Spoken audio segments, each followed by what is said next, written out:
যশোরের বাঘারপাড়ায় দীর্ঘ এক যুগেরও বেশি সময় ধরে চলছে অবৈধ বালু উত্তোলন। স্থানীয়রা বলছেন, এর সাথে জড়িত একটি প্রভাবশালী চক্র যাদের ভয়ে মুখ খুলতে চায় না কেউই। অতিরিক্ত বালু উত্তোলনের ফলে ফাটল ধরেছে আশেপাশের বাড়িঘরে, ক্ষতিগ্রস্ত হচ্ছে কৃষি ফসলেরও।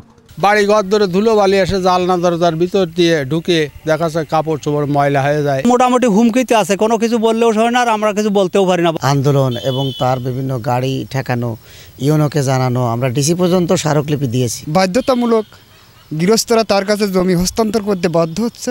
বহু লোকে আমরা বারণ দিচ্ছি, তার জায়গাতে সে তুলবে, আমাদের কিছু করার আছে। আমরা এটা সুস্থ তদন্ত চাচ্ছি।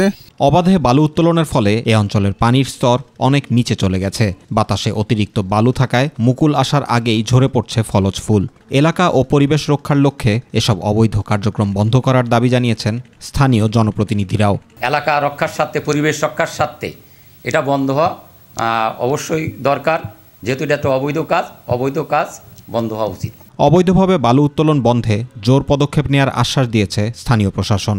এক কোদাল মাটি যদি ওখান থেকে অবৈধভাবে তোলা হয়, তাহলে আমরা থানা পুলিশের মাধ্যমে তাৎক্ষণিকভাবে তাকে ধরে এনে আইনে যে বিধান আছে সেই বিধান অনুযায়ী তাকে উপযুক্ত শাস্তির ব্যবস্থা করব। আবাসিক অঞ্চলে বালু উত্তোলন বন্ধে সরকার দ্রুত ও কার্যকর পদক্ষেপ গ্রহণ করবে, এমনটাই প্রত্যাশা এলাকাবাসীর। জুবার রহমান, মাই টিভি নিউজ।